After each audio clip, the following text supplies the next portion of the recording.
Hello, this is the Chapter 4 lesson. In this lesson we're going to talk about some basic techniques for summarizing data. After we collect data, we get a big long list of numbers, and a big long list of numbers are hard to look at. And so we want to try to summarize those numbers and describe them with fewer numbers and with some pictures. And so in this chapter we're going to talk about some basic techniques for doing just that. Okay. To start off with, we need a couple of definitions. Number one, population. Population is the collection of all individuals about whom we want to make a generalization. And then associated with the population is the sample, which is a subset of individuals from the population. Now, we've talked about these terms population and sample before, and the difference between a sample and a population is what the field of statistics is really all about. We want to know something about a large population, but in order to know exactly what we want to know about that population, we'd have to go out and get information from every single member of the population. That's very difficult, if not impossible, to do. So instead we go out and we get information from a sample, and we collect some information from that sample, and we try to use that information to make generalizations about the population. Okay. Now, some notation that we'll see frequently in our formulas is capital N, which represents the population size, and then little n, which represents the sample size. Now we're going to see little n much more than capital N, and in fact in most cases we don't even know our population size, and as we'll see later on, the exact population size usually isn't terribly important, but the sample size is very important, so we're going to see this notation little n come up frequently. Okay. Now, associated with a population and a sample are two more definitions. Number one is the parameter, which is a number calculated using information from each member of the population. So if we go out and we get information from every single member of the population, and we calculate a number like a mean or a percentage or something like that, that number is what we call a parameter. But the other definition is a statistic, which is a number calculated using information from each member of a sample. Now, calculating a parameter is very difficult, if not impossible, because it requires us to get information from each member of the population. Calculating a statistic is relatively simple. We just get information from a sample, and then we calculate a number, and we call that a number a statistic. And our goal, we'll talk more about this later on in the semester, but our goal is that, or our hope, is that a statistic is a good estimate of a parameter. A parameter is what we really want to know, but that's very difficult, if not impossible, to determine. And so we get a statistic, and we hope that that's a good estimate of our parameter. Okay. Some more definitions. A variable is something that can change from person to person. Idea probably that we're all familiar with. Now, a variable can be divided up into several different categories. We're going to talk about 4 different categories here.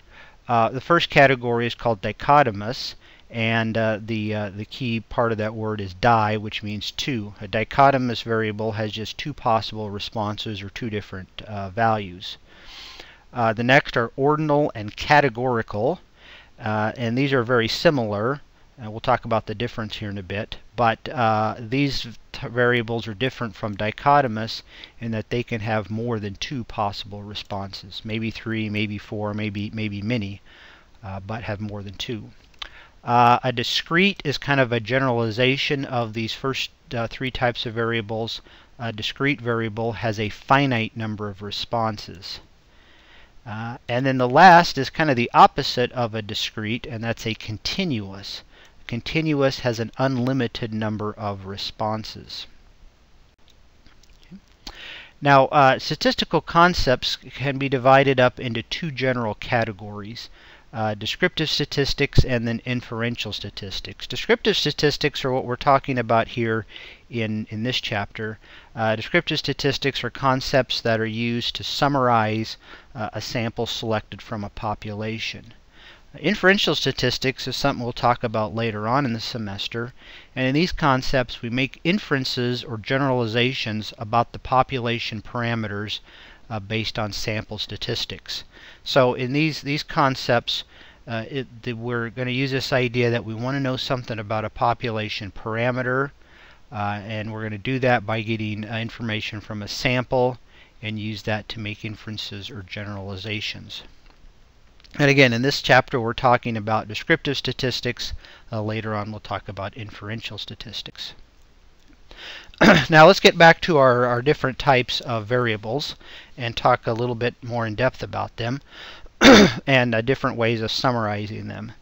So for instance, let's take our dichotomous variable first, which, as we defined before, these variables have two possible responses.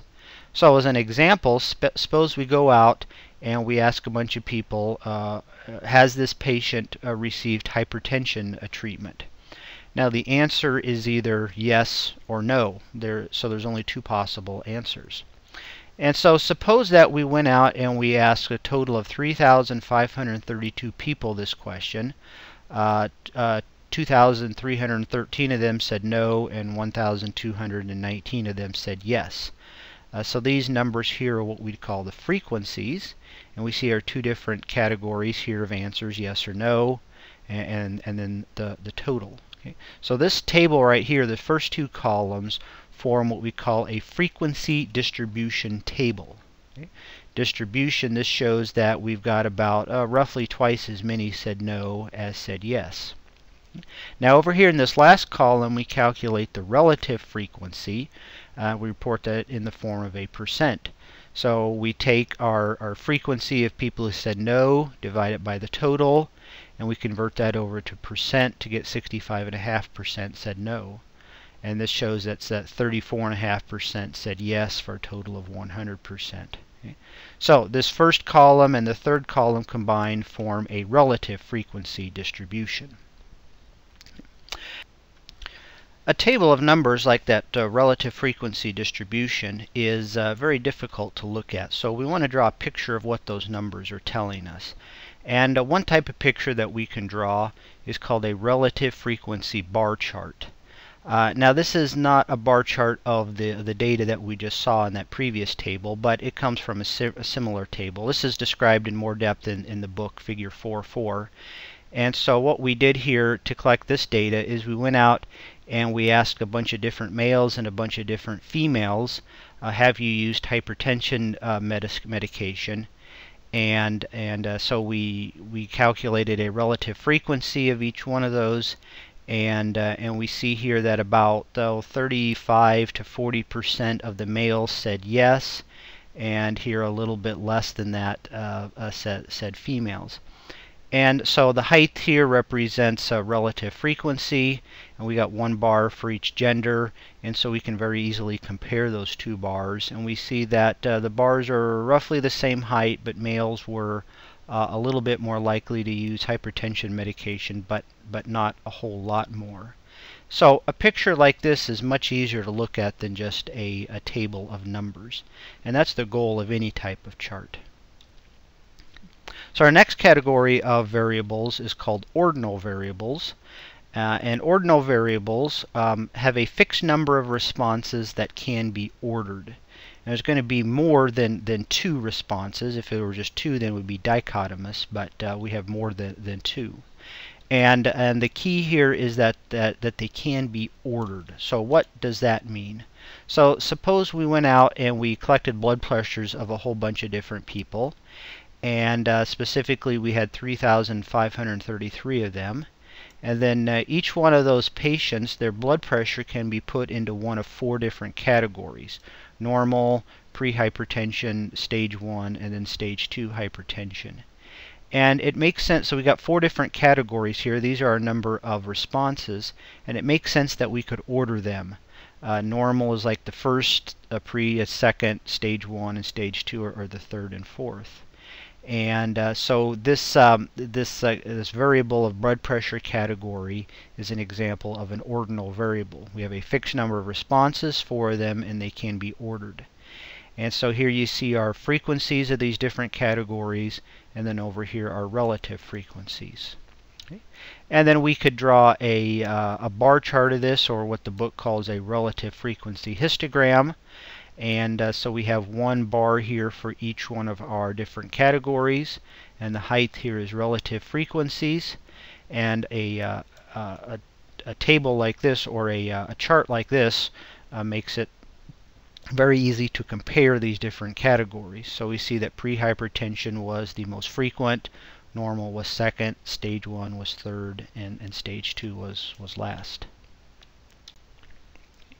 Our next example of type of variable is what we call categorical.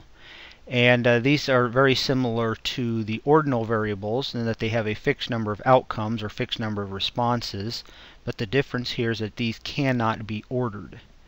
And so, for instance, suppose we went out and we asked a bunch of people what your marital status is. And so here we have a total of 50 people in our data, and our responses are separated here into 5 different categories: married, separated, divorced, widowed, never married. So we have a fixed number of outcomes, but these can't be ordered. It doesn't make sense to put any one category first, second, third, fourth, or fifth. Here we've got them listed in an order, but there's nothing special about that order, just what we chose to do. So here we have our frequencies, and then here's our relative frequencies. And then, like with the other types of variables, we can create a frequency bar chart, or similar to histogram. You've got one vertical bar for each one of our different categories here. Here the height is labeled as frequency rather than relative frequency. And so we see, looking at this, that married is by far the most frequent category. Widowed and divorced are fairly similar. Singled is next, and then separated is the last most frequent.